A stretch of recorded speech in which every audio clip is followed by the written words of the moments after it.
لەو بابەتانی کە گرنگە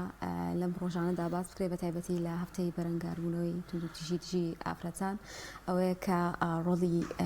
ڕخراوە ئیسلامیەکان بە تایبەتیش ڕخراوی خوشکانی ئیسلامی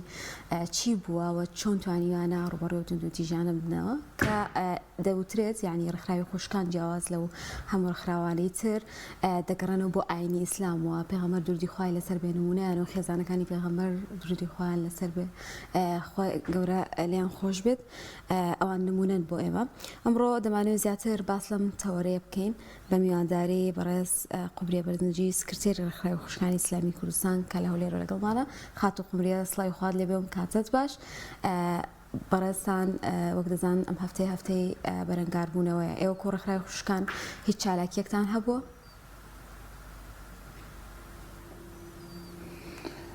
بەناوی خۆی بەخشندەی میهرەبان سڵاوی خۆی گەورەتان لێبێت خوشک و برام لە پەیامی ڕۆژ خۆشحاڵم لە خزمەتتانام ئەمڕۆ لە دەستپێکی هەڵمەتی 16 ڕۆژەی ڕوبەڕووبوونەوەی توندوتیژی دژی ژنان ڕێکخراوی خوشکانی ئیسلامی کوردستان لە درێژایی خەباتی 31 ساڵەیدا هەموو هەوڵێکی ئەوە بووە کە دەستەبەری مافە شەرعی و یاساییەکانی ژنان و کچان و ئافرەتان بکات و هەوڵی ئەوەی داوە کە بتوانێت ئاینی پیرۆزی ئیسلام، پەیامی ئیسلامەتی بڵاو بکاتەوە زیاتر و زیاتر و کار بە بەرنامە و شەریعەتی خۆی پەروەردگار بکرێت لەسەر ئاستی ژیانی تاک خێزان و کۆمەڵگە بۆ ئەوەی تووشی ئاستەنگ و گرفت و توندوتیژی نەبن چونکە پێغەمبەری ئیسلام سەڵات و سەلامی خۆی لەسەر بێت بەردەوام تەوسیەی کردووە ئستەوسوا بالنیساء خەیڕا و النساء شقائق الرجال و رفقا بالقوارير هەموو ئەمانە پەیامی ئیسلام و پێغەمبەری ئیسلامە و زۆر شتی تریش و زۆر فەرموودەی تریش بۆ مامەڵەکردنی تەندروستی خێزان لەگەڵ ئافرەت و پیاو لەگەڵ هاوسەرەکەی بۆیە ئەرکی ئێمە بووە بتوانین ئەم پەیامە جوانە و ئەم بەرنامە جوانە کە پەیامی ئاشتی ئاسوودەیی بەختەوەری وەدیهێنانی ژیانێکی ئاسوودەیە بۆ تاک و خێزان و کۆمەڵگە بڵاو بکەینەوە بۆیە ئێمە بە درێژایی تەمەنی کاری ڕێکخراوەییمان بەردەوام ئەمەمان کردووەتە ئامانجی خۆمان کە دژی هەموو ڕەفتارێکی ناڕەوا و هەموو توندوتیژیەک بووین و دژی هەموو توندوتیژیەکین کە بەرامبەر بە مرۆڤ بکرێت هەروەکو پەیامی ئیسلام کە یەکەم پەیامی ئەم دینە جوانەی ئێمە پەیامی سەلام و ئاشتی بووە و ڕوبەڕووبوونەوەی هەر ناعەدالەتی و نادادگەریەک بووە بەرامبەر بە مرۆڤ واتە مافی مرۆڤ و مافی ئافرەت و مافی بناڵ لە ئیسلام و ئاینی پیرۆزی ئیسلامەوە سەرچاوەی گرتووە ئەوەی کە ئێستا کراوەتە عورفێکی جیهانی و یاسایەکی دەستکرد و لەسەر کاغەز لە کۆمەڵگەدا ئیشی پێەکەن شتێکی زۆر نوێیە لەگەڵ بەرامبەر بەوەی کە لە ئیسلامە هەبووە و لە ئیسلامە ئیشی پێکراوە و لە دینی ئیسلامە و لە بەرنامەی ئیسلامە هەیە ئێمە ئەمساڵ وەکو ڕێکخراوی خوشکانی ئیسلامی بۆ ئەو هەڵمەتە یادداشتنامەیەکمان بڵاو کردەوە کە لەو یادداشتنامەیەدا ئێمە دەستمان قستە سەر ئەو برینانەی کە ئەمڕۆ لە کۆمەڵگەی جیهانیدا هەیە و قەناعەتیشمان وایە ئەو ڕۆژانەی کە ناوزەت کراوە بە ناوی ڕۆژی توندوتیژی و ڕۆژی ژنان و ڕۆژی مناڵان ئەمانە هیچیان نەیانتوانیوە ئازارەکانی ژن و خەمی ژن و توندوتیژی بەرامبەر بە کۆمەڵگەی مرۆڤایەتی و کۆمەڵگەی ئینسانی کەم بکەنەوە هەروەکو کە لە تازەترین ڕووداوە کە بینیمان بە بەرچاوی هەموو کۆمەڵگەی نێودەوڵەتی ئەو بە بەرچاوی ئەنجومەنی ئاسایش و بە بەرچاوی هەموو وڵاتانی زلهێز و وڵاتانی عەرەبی گەورەترین تاوان بەرامبەر بە ژنان و مناڵانی غەزە و فەڵەستین کرا، بەڵام هەمووی لە ئاسیا بێدەنگ بوون، تەنانەت چەکی قەدەغەکراویان بەرامبەر بەکارهێنا. کەواتە ئێمە ئەمساڵ لە کاتێکە ئەم هەڵمەتە دەستی پێکرد شاهیدی هەموو ئەو نادادگەریە ئەو نائەدالەتیە و ئەو توندوتیژیانە بووین کە گەورەترین توندوتیژی بوو بەرامبەر بە ژنان و مناڵان. لە بڕیاری 1325 کە ساڵانە لە وڵاتان لە ساڵی 2011ەوە دەرچووە، یەکێک لە بڕگەکانی ئەو بڕیارە ئەوەیە کە ژنان و مناڵان لە ململانێ و شەڕەکانە پارێزراو بن. ئەی کوا ئەم بڕگەیە لە بەرامبەر بە مناڵان و ژنانی غەزە، کوا کۆمەڵگەی نێودەوڵەتی، کوا ئەنجومەنی ئاسایش لەکوێ بوون؟ بۆیە ئێمە ئەمساڵ وەکو ڕێکخراوی خوشکانی ئیسلامی کوردستان بایکۆتی هەموو ئەو یادانەمان کرد کە لە هۆڵە داخراوەکانە لەلایەن دەسەڵاتەوی بەتایبەت دەسەڵاتی هەرێمەوە ئەکرێتەوە بە ناوی هەڵمەتی ڕوبەڕووبوونەوەی توندوتیژی دژی ژنان. ئەمە کە لە غەزە و فەڵەستین ڕوویدا، لە نزیکترین ڕوودا و کە ئێستا خۆمان لە واقعی هەرێمی کوردستان ئایبینین، ئەوە نزیکی 70 ڕۆژ زیاترە مناڵان و قوتابیان لە هەرێمی کوردستان بێبەش کراون لە خوێندن بەهۆی بێباکی دەسەڵاتەوە بەرامبەر بە چین و توێژەکانی کۆمەڵگە و بەرامبەر بە مامۆستایان لەسەر شەقا من ئەیانەوێت داوای ماف و حەقی خۆیان و مناڵان بکەن، بەڵام هیچ بەرپرسێکی حکومی و هیچ بەرپرسێکی حیزبی دەسەڵاتدار نەچوو گوێیان لێ بگرێت. تەنانەت ڕێگریشیان لێکردن کە بیانەوێت دەنگی خۆیان بگەێنە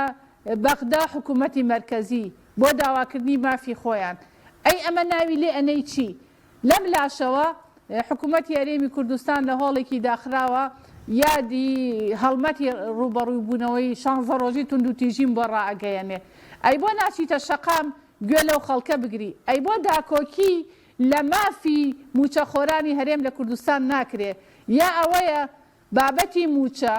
ئەوە نزیکەی بە بڵێن 19 ساڵە کراوەتە بابەتێکی سیاسی، کراوەتە بابەتێک کە دەسەڵاتداران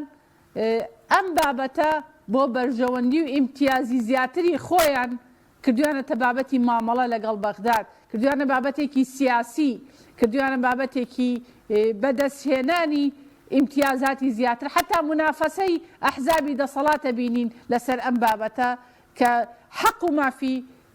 دانیشتوان موچەخۆران و فەرمانبەرانی هەرێمی کوردستانە. ڕێکخراوی خوشکانی ئیسلامی کوردستان نەک ڕۆژێک و 16 ڕۆژ و هەفتەیەک، بەڵکو هەموو ڕۆژێک کار بۆ ئەوە دەکات کە توندوتیژیەکان کەم بنەوە، ئەمیش بە بەرنامە و بە پلان بە پرۆژە. یەکەم ئەو پرۆژە پەروەردەیانەی کە ئێمە هەمانە بەردەوامە لە دامەزراندنمانەوە تا ئێستا و سوپاس بۆخوا ئەو توندوتیژیانەی کە بەرامبەر بە ئافرەتانەکرێ ئەگەر بچن داتایەک وەربگرن کەمتر ئەندامان و ئەو کەسانە ئەگرێتەوە کە پەیوەندی بە ڕێکخراوی خوشکانی ئیسلامی و ئەحزابی ئیسلامیەوە هەبووە.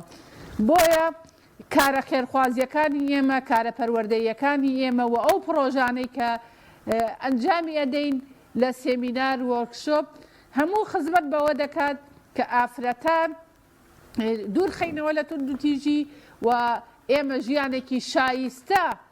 شایستە بە ئافرەتی کورد دابین بکەین لە ڕووی معنەویەوە و لە ڕووی پەروەردەییەوە و کار بۆ ئەوە دەکەین تەنانەت ئێمە لە زۆربەی لقەکانمانە، لە زۆربەی ئەو شوێنانەی کە ڕێکخراوی خوشکانی ئیسلامی کارەکات ئێمە هەڵمەتی هۆشیارکردنەوەی ئافرەتانمان هەیە، هەڵمەتی نەهێشتنی نەخوێندەواریمان هەیە، هەڵمەتی ئاشناکردنمان هەیە بە قورئانی پیرۆز و فەرمودەکان و بە ئەو زانستانی کە پێویستە ئەمڕۆ خوشکانمان لێ ئاگادار بن. بەڵێ قمری خان، بۆیە بابەتێکت باس کرد لە پاڵ هەموو هەوڵێکین ببوورە ژێت لە دەنگی ئێمە هەیە. بابەتێکت باس کرد وتت ئەو توندوتیژیانی کە هەن لەسەر ئەرزیوە کە ئەگەر داتا بکرێن و کۆ بکرێنەوە بە ئینساف و ڕابگەێنرن کەمترن ئەو تونند و تیژیانەی بەرامبەر ئافرەتانەکرێن ئەو خێزانانەی کە ئیلتیزاماتێکی دینیان هەیە. جام خێزانانە ڕاستەوخۆیان ناڕاستەوخۆ پەیوەندیان بە ڕێکخراوە ئیسلامیەکانەوە هەبێ، بە ڕەوتە ئیسلامیەکانەوە هەبێ، بە هەر قوتابخانێکی فکری ئیسلامیەوە بێ. ئەمە لەوانەیە جێی پرسیار وێ بۆ بینەر و بیسەرەسە. هەر بەڕاست بۆ وایە، یعنی بۆ ئەم تونند و تیژیە لە نێوان ئەم خێزانانەی کە ئیلتیزاماتێکی دینیان هەیە بە دەقە دروستەکانی دینەوە، نەک بە فتوای فڵانە زانا و فڵانە زانا کە بابەتێکی دیکاڵن، ئەوەی کە قورئان و فەرموودەی صحیحی پێغەمبەر صلی الله علیه و سەر ژن و پیا و خێزان هاتووە جێبەجێکن. بۆچی لە نێو ئەمانە تونند و تیژەکە کەمترە؟ یعنی ئێوە تانێت چی بۆ خەڵکانە بڵێن کە ئیلتیزاماتێکی دینی کەمتریانێ بۆی ڕوو لەم بابەتە بکەن و دوورکەونەوە لەم تونند و تیژیانە؟ بەڵێ ئێمە بەپێی ئەو خێزانانەی کە ئینتیمای ئیسلامیان هەیە و لەژێر پەروەردەی سێبەری پەروەردەی ئیسلامیدا خێزانیان پێکێناوە، لەسەر ئەم بنەمایە خێزانیان پێکێنا کە خۆی پەروەردگار ئاماژەی پێ ئەکات کە ژن و پیا و لیباسی یەکن و ژن و پیا و مەحەل و شوێنی ئارامش، ئاسوودەیی و بەختەوەرین و ژن و پیاوە بێ پاڵپشتی یەک بن. کەواتە لە ئیسلامە بەو شێوە پێناسەی خێزان کراوە ژن بۆ پیا و پیا بۆ ژن کە ئەبێ لە هەموو مووقعێک، لە هەموو کاتێک، لە هەموو ساتێک، لە هەموو ئاستێکە پاڵپشت و پشتیوانی یەک بن. ئەمە خاڵێک لە ئیسلامە. پێغەمبەری ئیسلامان سەڵات و سەلامی خوای لەسەر بێت لە حەجی ماڵاواییە وەسیەت ئەکات کە ئاگاتان لە ئافرەتانتان بێ. پاشان لە قورئانی پیرۆزە خۆی پەروەردگار دەفەرمێ عاشروهن بالمعروف، بە باشترین شێوە مامەڵەیان لەگەڵا بکەن. بۆیە ئەوەی کە مسلمان بێ و عەقیدەی ئیسلامی هەبێ و لەو بەرنامە و شەریعەتەوە تێگەیشت بێ کە پێغەمبەر سەڵات و سەلامی خوای لەسەر بێ ئوسوەی حەسەنەیە بۆ سەرجەم ئومەتەکەی، ئەبێت شوێنکەوتەی ئەو بەرنامە بێت و ئەوەی کە شوێنکەوتوی ئەم بەرنامەیە ئەتوانم بڵێم زۆر بە جوانی ئەتوانێ لە ژیانی خۆیان تەطبیقی بکە و ئێمە نمونەی زۆر جوانمان هەیە لە خێزانی مسلمان کە توانیویانە نمونەیەکی جوان بەرجەستە بکەن لە هاوکاریکردن، پشتیوانیکردن یەکتری، بەتایبەت ئەو پیاوانەی کە پشتیوانی هاوسەرەکانیانن و پاڵپشتیان بۆ ئەوی بتوانن هەنگاوی جوان بنێن. نمونەشمان هەر جەنابەت کاک داناخۆتی کە ئێمە لە نزیکەوە ئاگادارین کە توانیوتە نمونەیەکی جوان لە هاوسەرداری پێشکەش بکەیت و زۆر خێزانی تریشمان هەیە. بۆیە ئەوەی کە جێی شانازیە ئەگەر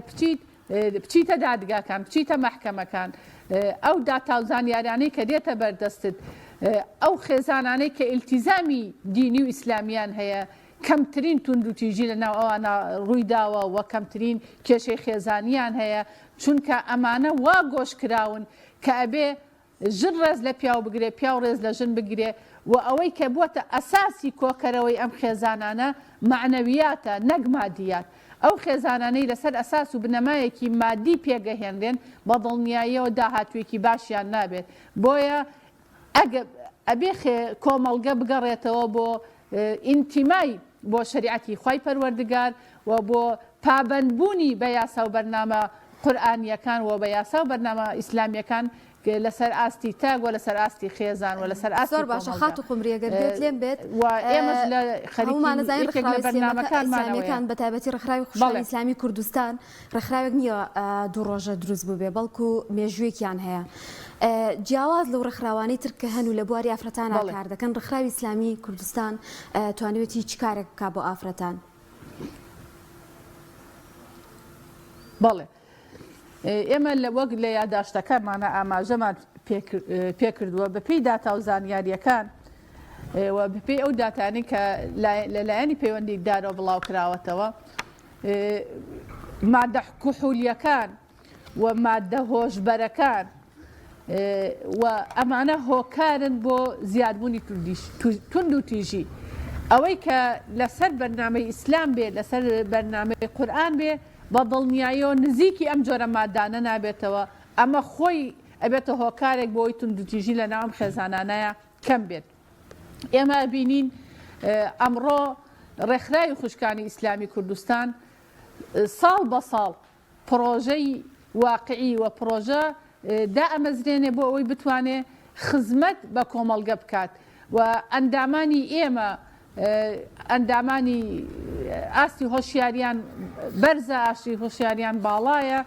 و توانیویانە بەڕاستی نمونەیەکی جوان پێشکەش بکەن و ئێمە نەوەستاوین واتە نەهاتوین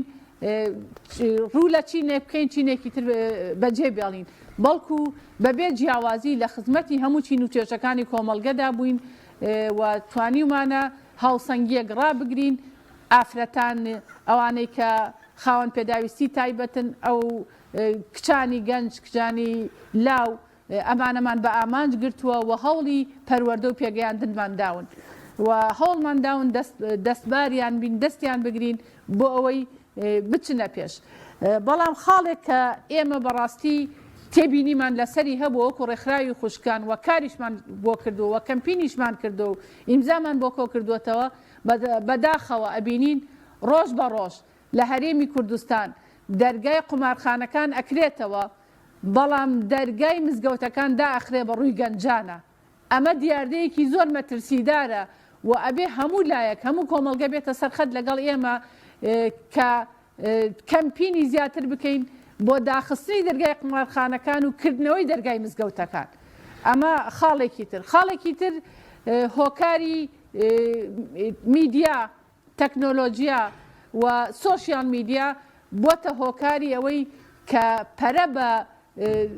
پەرەسەندنی دیاردەی نامۆ بدرێت لە کۆمەڵگە و کار بۆ ئەوە بکرێ تەنانەت ئەو ئافرەتانەی کە خۆیان کردووەتە کاڵای بازرگانی دەستی سۆشیال میدیاکان دەستی کەناڵەکان ئەمانە سەیرەکەی پشگیری ئەکرێن ئەبێ ئەمە پێچەوانە بکرێتەوە ئەو ئافرەتانەی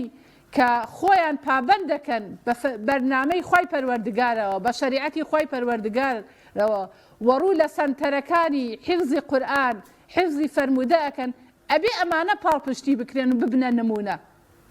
ببنە قودوە ببنە یعنی ئوسوەیەک بۆ نەوەی داهاتوو نەک ئەمانەی کە بازرگانیان پێوە ئەکرێت کە بەداخەوە ئەوەی ئەبینین ئێستا جارێکی تر ئێمە لە هەرێمی کوردستان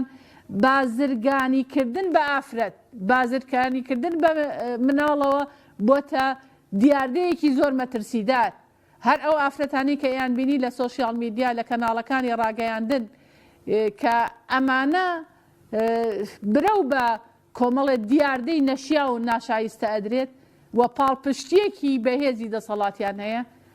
ئەبێ ئێمە ڕێ لەمە بگرین چونکە ئێمە مافەداراییەکانمان بە تاڵان براوە بەڵام خەریکە ئەخلاق و ڕەوشتی کۆمەڵگەش بە تاڵانە برێ بۆیە ڕێکخراوی خوشکانی ئیسلامی کوردستان هەوڵ ئەدا بە هەموو شێوەیەک ڕێگری لەو دیاردە نامۆیانە بکات ڕێگری لەو دیاردانە بکات و ڕێگری لەو پاڵپشتیانە بکات کە پاڵپشتی هێنانی کەلتوری نامۆ دیاردەی نامۆ و شارستانیەتی نامۆەکەن بە کۆمەڵگەی کوردەواری بۆیە ئێمە وەکو ڕێکخراوی خوشکانی ئیسلامی و ڕێکخراوەکانی هاوشێوەی ئێمە ئەرکمان قورسە لەم ئەمڕۆیە لە واقعی ئەمڕۆیە ئەبێ زیاتر خۆمان کۆ بکەینەوە و برەو بە کار و پرۆژەکانمان بدەین بە هەڵمەتەکانمان بدەین هەڵمەتی ئێمە دژی دیاردە نامۆکانە دژی شارستانیەتی نامۆیە و دژی ئەو کەلتورە خراپەیە کە بەها باڵاکانی لە کۆمەڵگەی ئێمەدا خەریکە بەرەودا ڕمانەبات. دەست خۆش